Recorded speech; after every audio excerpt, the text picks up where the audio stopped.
इस festival season में आपको ये नहीं भूलना चाहिए कि अभी भी आप अपने एकेडमिक सीजन को या एकेडमिक सेशन को कंटिन्यू कर रहे हैं और इसी बिहाफ पे हम लोग ये वीडियो आपको दे रहे हैं।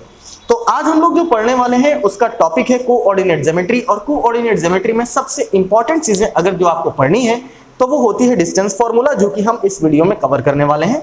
नेक्स्ट जो वीडियो होगा उसमें हम लोग कवर अप करेंगे सेक्शन फॉर्मूला। तो सेक्शन फॉर्मूला के पहले आ जाइए हम लोग बात करते हैं डिस्टेंस फॉर्मूला। आज का जो हमारा टॉपिक है वो टॉपिक है कोऑर्डिनेट ज्योमेट्री।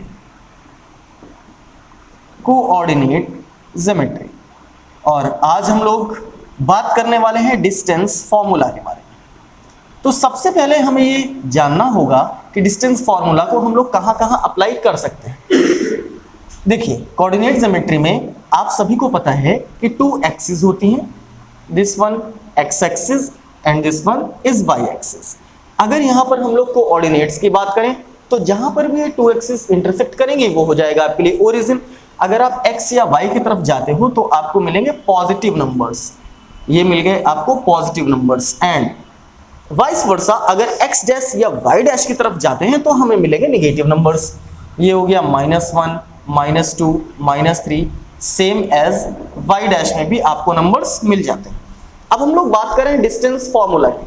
सपोज करिए कि आपको यहां से लेकर के यहां तक की डिस्टेंस फाइंड करने के लिए दे दी गई, ये कोई पॉइंट ये रहा और कोई पॉइंट ये रहा, इन दोनों के बीच की डिस्टेंस फाइंड करने के लिए दे दी गई।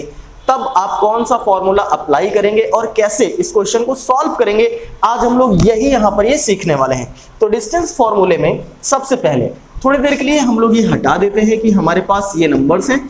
कहीं पर भी इनफाइनाइट में मान लीजिए 1.25 या कुछ भी हो सकता है, तो हम लोग नंबर्स नहीं लेंगे, सिर्फ और सिर्फ डिस्टेंस के बिहाफ पे हम लोग बात करने वाले हैं यहाँ पर। तो ये पॉइंट हो गया आपके लिए point A and this point is point B.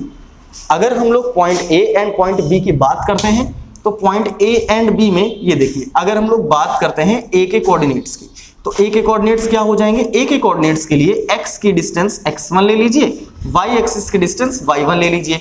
तो ए के कोऑर्डिनेट्स आपके पास आ गए x1, y1। सेम ऐसे ही अगर हम लोग बी के कोऑर्डिनेट्स की बात देखें तो बी के कोऑर्डिनेट्स क्या हो जाएंगे, ये डिस्टेंस आपके लिए हो गई x एक्सिस, इसको x2 कंसीडर करते हैं, और ये डिस्टेंस हो गई आपके लिए y एक्सिस की, इसे आप y2 कंसीडर कर लीजिए। तो पॉइंट बी के जो कोऑर्डिनेट्स आएंगे वो हो गए x2, y2। अब आपको क्या करना है, a to b ये डिस्टेंस फाइंड करनी है। तो a to b के बीच की डिस्टेंस कैसे फाइंड करेंगे, देखिए अगर यहां पर हम इन्हें मैच करें, ये हो गया a pb, ये apb हो गया आपके लिए। तो अगर हम लोग apb को देखें तो ये राइट एंगल ट्रायंगल फॉर्म हो रहा है। यहां पर आपके पास ap कैसे आएगा, अगर हम लोग ओरिजिन से p तक की डिस्टेंस देखें तो x2 है, ओरिजिन से a तक की डिस्टेंस x1 है, तो ap कितना आ गया आपके लिए, अगर आप देखें तो AP आ गया आपके लिए x2 - x1। सेम ऐसे ही अगर हम लोग बात करते हैं PB की, तो अगर हम लोग PB की बात करेंगे तो यहां पर हमारे लिए, या BP लिख लीजिए, BP क्या होगा, ओरिजिन से लेकर के B तक की डिस्टेंस है y2, ओरिजिन से हमारे लिए ये पॉइंट P तक की डिस्टेंस है y1। तो अगर हम लोग सिर्फ और सिर्फ BP की बात करते हैं तो ये डिस्टेंस हमारे लिए क्या हो जाएगी, ये डिस्टेंस हो जाएगी y2 - y1। ठीक है, AP हो गया हमारे लिए बेस, BP हो गया हमारे लिए परपेंडिकुलर, और हमें क्या फाइंड करना है, distance between AB, that is hypotenuse of triangle APB। Hypotenuse find करने के लिए आपको क्या करना होगा, पाइथागोरस अप्लाई करनी होगी। तो यहां पर अगर आपको AB फाइंड करना है तो देखिए रिलेशन होता है hypotenuse square is equals to base square plus perpendicular square. Apply कर दीजिए, यहां पर AB स्क्वायर क्या हो जाएगा, ये हो गया आपके लिए x2 - x1 whole square plus y2 - y1 whole square. यहां पर LHS में स्क्वायर लगा हुआ है, अगर स्क्वायर को हम ट्रांसपोज करते हैं RHS में तो यहां पर AB क्या हो जाएगा हमारे लिए, AB की डिस्टेंस या लेंथ हो जाएगी the root value of x2 - x1 plus y2 - y1 whole square. Apply कर दीजिए और यही बनता है आपके लिए डिस्टेंस फॉर्मूला। अब आपके मन में डाउट होगा कि अगर आपके पास 2 गिवन पॉइंट्स हैं तो वहां पर कौन से पॉइंट को हम x1 y1 या फिर कौन से पॉइंट को x2 y2 कंसीडर कर सकते हैं। तो यहां पर आप किसी भी पॉइंट को x1, किसी भी पॉइंट को x2, सेम एज किसी भी पॉइंट को y1 या किसी भी पॉइंट को y2 ले सकते हैं। तो इस फॉर्मूले को क्या लिखा जा सकता है, अगर बाई चांस आप प्रेफरेंस चेंज करते हैं तो ये फॉर्मूला सेम एज, अगर आप ए बी के डिस्टेंस फाइंड करोगे तो x1 minus x2 whole square plus y1 minus y2 whole square की रूट वैल्यू के इक्वल होगा। ये हो गया आपके लिए distance formula. So students, distance formula तो आपको क्लियर समझ में आ गया। अब हम लोग चलते हैं इसके कुछ एप्लीकेशंस देखते हैं कि कैसे हमें इसे क्या करना है, यूज करना है। अब यहां पर मोस्टली अगर हम लोग क्वेश्चंस की बात करते हैं तो क्वेश्चन आपसे पूछे जाते हैं टू टाइप्स के क्वेश्चन में कौन कौन से।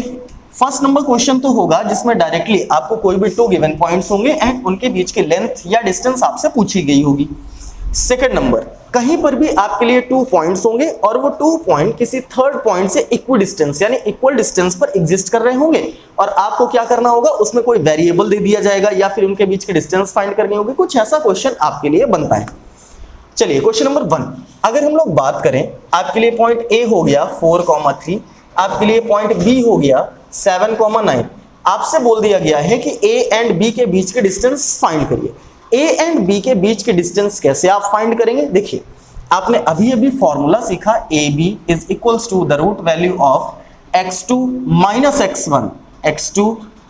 x1 whole square plus y2 minus y1 whole square.